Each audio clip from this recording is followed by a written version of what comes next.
오늘 성경 말씀은 사도행전 9장 32절에서 43절까지 약간 20절 정도 되는 좀 긴 구절입니다. 저와 한 절씩 교독하겠습니다.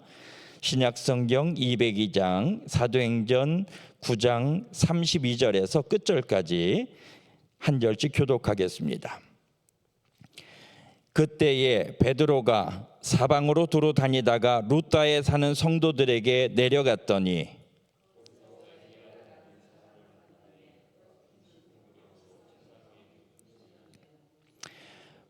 베드로가 이르되 에니야야 예수 그리스도께서 너를 낫게 하시니 일어나 내 자리를 정돈하라 한데 곧 일어나니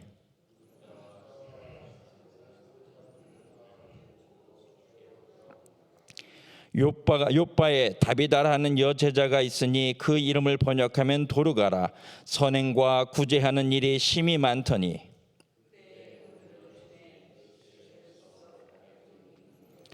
루다가 요바에서 가까운지라 제자들이 베드로가 거기 있음을 듣고 두 사람을 보내어 지체 말고 와 달라고 간청하여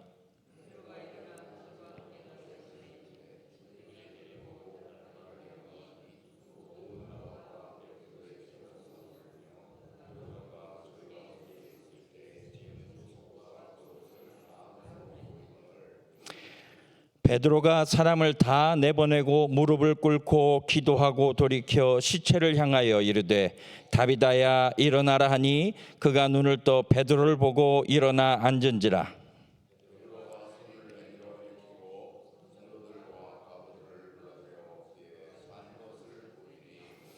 온 요파 사람이 알고 많은 사람이 주를 믿더라.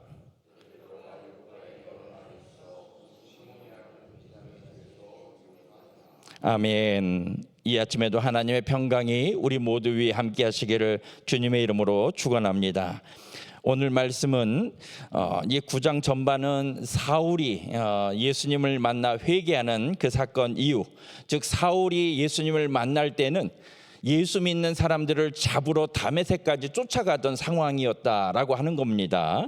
스데반 집사님이 순교한 이후로 예루살렘 교회 핍박이 시작되었고 제자들은 이곳저곳으로 흩어져 있는 상황에 지금 베드로가 이제 루다라고 하는 예루살렘의 북서쪽으로 40km 정도 되어지는 곳, 이제 지중해에 가까운 내륙 도시지만 서쪽으로 이제 그렇게 40km 된 곳까지 이제 전도 여행을 다니다가 루다에 이르는 상황입니다. 이 배경은 즉 무엇을 말하냐면 교회에 대한 핍박은 있었지만 성령의 운동은 더 강력해졌다. 오히려 예루살렘뿐만 아니라 예수님 말씀하신 대로 온 유대와라고 할 만큼 이전에 빌립으로 인해서 사마리아 교회가 세워졌고 베드로가 그곳에 가서 성령이 내리시게끔 했던 일을 기억하고 에디오피아 간닥의 내시를 만났던 것까지 땅끝까지 이렇게 복음이 전해지는 그 과정 가운데 온 유대에 예수님의 말씀이 전파되어지는 그 장면을 보여주고 있습니다. 베드로가 루다 지역에 갔을 때 만난 것은 8년 된 중풍병자 에니야였습니다. 자, 에니야는 아무것도 요구할 수 있는 입장이 아닙니다. 그런데 베드로가 에니야를 만났다라고 하는 것은 우연일까요? 그것은 성령님의 인도하심이라는 거예요. 그렇기 때문에 성령님께서 에니야를 만나게 하셨을 때에 베드로는 에니야야, 예수 그리스도께서 너를 낫게 하시니 내 자리를 정돈하라, 그냥 일어나라 라고 하는 의미죠. 내 자리를 정돈하라. 제가 병원에 한 달 입원해보고 나니까 한 달 입원하는 동안에도 다리에 힘이 다 빠져서 그냥 그 자리에서 일어나서 휠체어에 앉으려고 해도 다리에 힘이 들어가지가 않는데 이 사람은 8년간 중풍병으로 일어나지 못했던 사람이에요. 상식적으로는 일어나고 싶어도 다리에 근육도 생겨야 되고 많은 과정이 필요합니다. 재활치료가 필요합니다. 그런데 자리를 정돈하라 라고 하니 그 사람이 바로 자기 자리를 정돈할 정도가 되었다는 것은 나을 뿐만 아니라 그에게 힘이 생겼다라는 거예요. 정상이 되었다라고 하는 것입니다. 성령님께서 그 자리에 역사하심으로 말미암아 루다와 사론 사람들, 그 동네 사람들이 모두 다 예수님을 믿었다라고 기록을 하고 있습니다. 자, 그런데 그 소문이 옆에 동네 해안가 나가는 욥바라고 하는 동네, 그 욥바라고 하는 동네는 우리가 누구와 기억할 수 있냐면 선지자 요나를 생각해 볼 수 있습니다. 요나가 하나님 말씀을 어기고 도망갈 때 있었던 항구 이름이 욥바입니다. 그 욥바 항구, 그 항구에 제자들 사람들이 이 베드로를 찾아왔어요. 베드로로 인해서 에니야가 나았다라고 하는 기적의 소식에 그 욥바 사람들이 와서 하는 얘기가 주님의 제자, 여제자 다비다라 하는 그 여제자가 지금 죽었습니다. 선생님 꼭 오셔야겠습니다. 자, 우리 생각할 적에 모든 기적들은 살았을 때의 기적을 하지, 우리 나사로가 죽었을 때도 예수님이 늦게 도착을 하시니 마르다가 하는 얘기가 왜 이제 오셨습니까? 라고 하는 때에 예수님께서 내가 나를 믿느냐, 내가 부활이고 생명이다 라고 했을 때에도 네, 제가 믿습니다. 마지막 날에 다시 일어나겠죠. 지금은 주님께서 하실 수 있는 것 해주십시오 라고 할 정도로 죽은 사람은 살린다라는 생각은 하진 않았었어요. 그러니 다비다가 죽었다라고 했을 때도 더 이상 무슨 일을 기대하겠는가, 이제 모든 것을 포기할 만도 한데 그곳의 제자들, 주로 과부들이었습니다. 다비다가 돌봤던 사람들이 주로 과부들로 옷을 지어 입혔었는데 그분들이 얼마나 다비다를 사랑했는지 죽었는데도 불구하고 베드로에게 사람을 보내서 꼭 와주시라라고 부탁을 합니다. 그랬을 때 베드로가 와 보니까 다락에 다비다의 시신을 씻겨서 다락에다 뉘어놨어요. 그리고서는 베드로에게 옷가지를 보여주면서 얼마나 다비다가 우리를 섬겨주었는지 이 옷들을 보십시오 하고 베드로에게 보여주었습니다. 그때 베드로가 이 2층에 올라가서 다비다를 보고 사람들을 부르고 나가라 한 다음에 그 자리에서 기도하고 다비다를 향하여서 이렇게 외쳤습니다. 다비다야 일어나라. 이것을 베드로의 말로 그 아람어로 표현하면 다비다 쿰이 됩니다. 다비다 쿰이라고 할 때 우리가 연상되는 말이 있지 않습니까? 예수님께서 야이로의 딸을 살리실 때 소녀여 일어나라 할 때 달리다 쿰이라고 이야기했는데 지금 이 다비다는 베드로는 다비다 쿰, 다비다야 일어나라 라고 하는 거예요. 예수님께서 그 야이로의 딸을 살리셨을 때 그 장면을 우리가 연상할 수가 있습니다. 그랬을 때 다비다가 눈을 뜨고 일어나 앉아서 사람들을 불러들였어요. 그 다비다가 살아난 것을 보여주니 온 욥바 사람들이 다비다가 살아났다라고 하는 것을 알고 많은 사람들이 예수님을 믿었다라고 그렇게 기록을 하고 있습니다. 자, 이 말씀들을 통해서 들어볼 때에 어떠한 마음이 드십니까? 성령님께서 진짜 살아계셔 라고 하는 기대도 있지만 한편에는 어떤 생각을 하게 되냐면 왜 그때의 그런 기적이 지금은 일어나지 않는가 라고 하는 그런 어떤 아쉬움이나 그런 실망감을 가질 때가 있어요. 하나님께서 성령을 계속 보내주셔서 죽은 사람도 낫게 하고 이렇게 세우시고 병든 사람도 낫게 하면 많은 사람들이 예수님을 믿게 되지 않을까요? 라고 하는 생각을 갖는데 기적의 이유가 무엇인가? 왜 성령님께서 사람을 낫게 하고 또 죽은 사람을 살리게끔 하는 그런 기적들을 허락하시는가 생각해 볼 때 기적은 우리의 눈요깃거리가 아니라 바로 기적을 만드시는 하나님을 믿게 하기 위해서 기적을 허락하신다라는 거예요. 기적은 믿음의 필수 조건이 아닙니다. 기적이 있어도 하나님을 안 믿는 사람들이 있어요.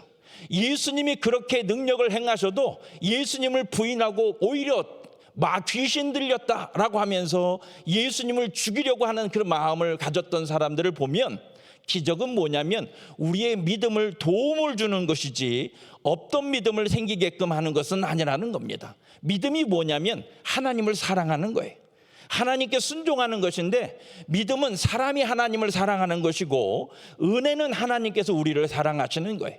그런 면에서 하나님 아직 복음을 듣지도 못했지만 신이 계신 것 같아. 내가 하나님을 찾고 하나님 나라에 하나님을 알길 원해 라고 하는 마음을 가졌던 사람은 기적이라는 걸 통해서 하나님이 정말 계시는구나 하고 믿음의 길로 들어가지만 하나님을 생각지 않고 나만 생각하고 있던 사람, 하나님 없이 살던 사람들은 기적이라는 것을 통해 하나님이 있다는 것을 알면 오히려 두려워하거나 아니면 부인하거나 멀리 떨어지려고 하는 모습을 통해서 기적을 통해서도 오히려 믿음을 떠나는, 하나님을 믿지 않는 사람들이 여전히 있다.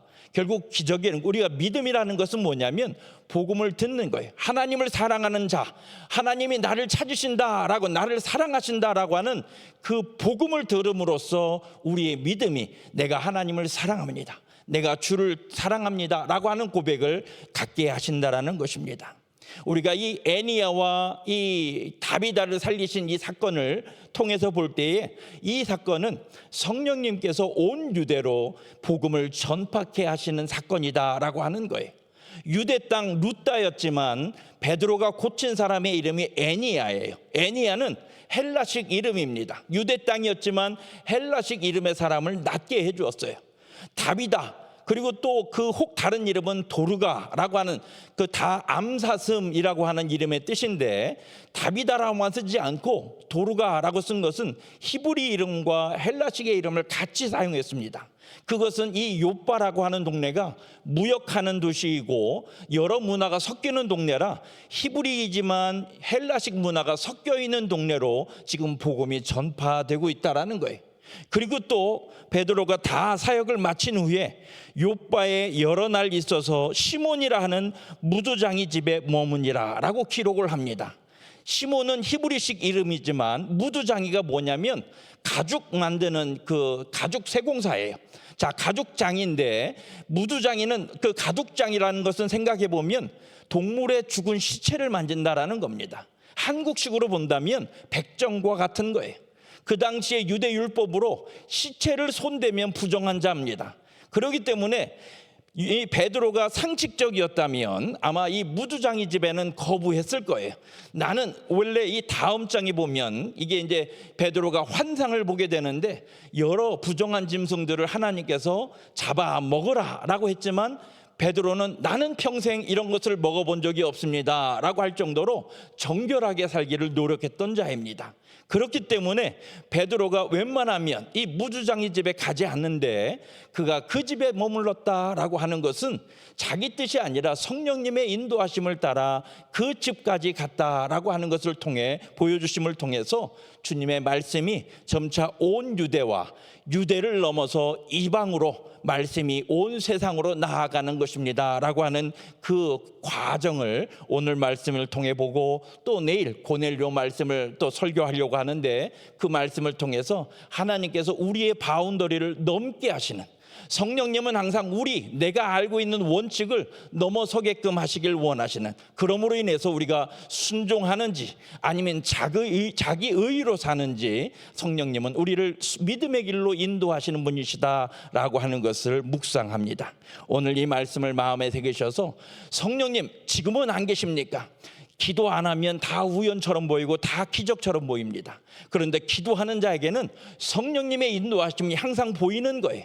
우리가 내가 원하는 원칙대로 죽은 사람을 살려야 성령님이 일하시죠 라고 하는 내 방식, 내 기대가 있으니 성령님이 인도 안 하시는 것 같지만 날마다 매 순간, 심지어는 이 아침 우리가 다시 아침을 맞았다라고 하는 것도 하나님께서 생명을 우리에게 다시금 오늘도 허락해 주신 은혜다라고 하는 것입니다. 작은 것 하나하나까지도 성령님께서 돕지 않으시면 우리가 할 수 없다라고 하는 것을 고백할 때에 성령님은 지금도 우리와 함께 일하세요. 내가 성령님을 끌고 가서 내 기도를 응답해 주셔야지만 내가 믿지요가 아니라 성령님을 따라 인도해 나아갈 때 어느덧 베드로가 무두장이 이 가죽세공사 시몬의 집까지 이르게 된 것처럼 성령님은 우리를 하나님의 계획 가운데 인도하시기를 원하신다라는 것, 내 자리를 고집하는 것이 아니라 우리가 주님께 믿음으로 나아가 순종할 때에 우리 교회에 성령님의 역사가 풍성한 은혜로 말미암아 주를 찾는 자들이 다른 것을 찾는 게 아니라 주를 만나 예배하는 우리와 함께 우리 안에서 주님의 임재를 발견하는 교회, 하나님의 구원을 경험하는 교회 되는 줄로 믿습니다. 이 시간 기도의 제목 드리고 우리가 함께 기도하길 원합니다.